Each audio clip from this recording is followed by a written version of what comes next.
আজকের যে কারণে আপনাদের সবাইকে আমি ডেকেছি, আপনারা জানেন আমি এই বনের রাজা। তাই এখন থেকে কেউ কাউকে অকারণে খাবেন না, সবাই মিলেমিশে থাকবেন। যদি কেউ আমার কথা অমান্য করে তাকে আমি কঠিন শাস্তি দিব। জয় সিংহ মহারাজার জয়। জয় সিংহ মহারাজার জয়।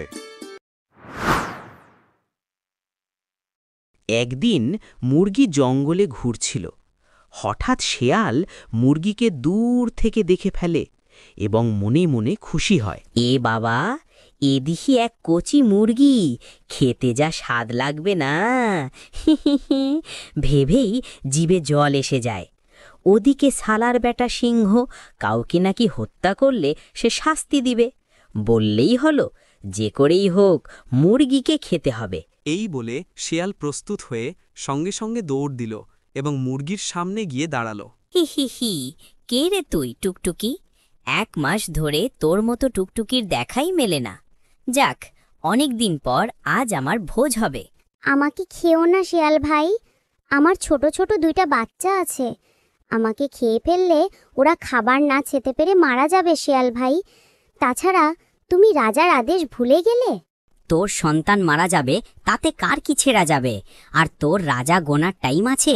আমি হলাম জঙ্গলের রাজা, বুঝলি? এভাবেই তাদের মধ্যে তর্ক বিতর্ক বাড়তে থাকে। এমন সময় হঠাৎ ভাল্লুক আসে সেখানে। এই কি হয়েছে রে? এখানে তোরা এভাবে এই ঘন জঙ্গলে চিল্লাচিল্লি করছিস কেন? দেখো না ভাল্লুক দাদা, শিয়াল ভাই রাজার কথা অমান্য করে আমাকে হত্যা করতে চায়। তাছাড়া আমার 2টা ছোট ছোট বাচ্চা আছে। আমাকে মেরে ফেললে ওরা আমাকে ছাড়ে কিভাবে বাঁচবে? না না, এ তো ঘোর অন্যায়। শিয়াল, তোমার সাহস কিভাবে হয় রাজামশাইয়ের কথা অমান্য করার? তোমার বিচার স্বয়ং রাজামশাই করবে। চলো রাজামশাইয়ের কাছে। এরপর তারা বিচারের জন্য রাজার কাছে যায়। কি ব্যাপার, হঠাৎ কেন তোমরা আমার কাছে আসছো? হে রাজা, আপনার দেওয়া নিয়ম ভেঙে শেয়াল আমাকে খেতে চাইছিল।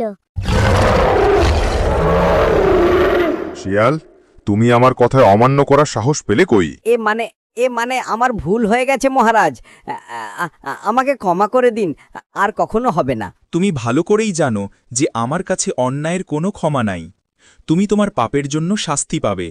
তোমাকে 7 দিন সময় দিলাম। 7 দিনের মধ্যে তুমি জঙ্গল ছেড়ে চলে যাবে। আর যদি জঙ্গলের আশেপাশে থাকার চেষ্টা করো তাহলে তোমাকে মৃত্যুদণ্ড দেওয়া হবে। ধন্যবাদ রাজা, আপনার ন্যায় বিচারে আমরা সবাই নিরাপদ। জয় সিংহ মহারাজার জয়। জয় সিংহ মহারাজার জয়।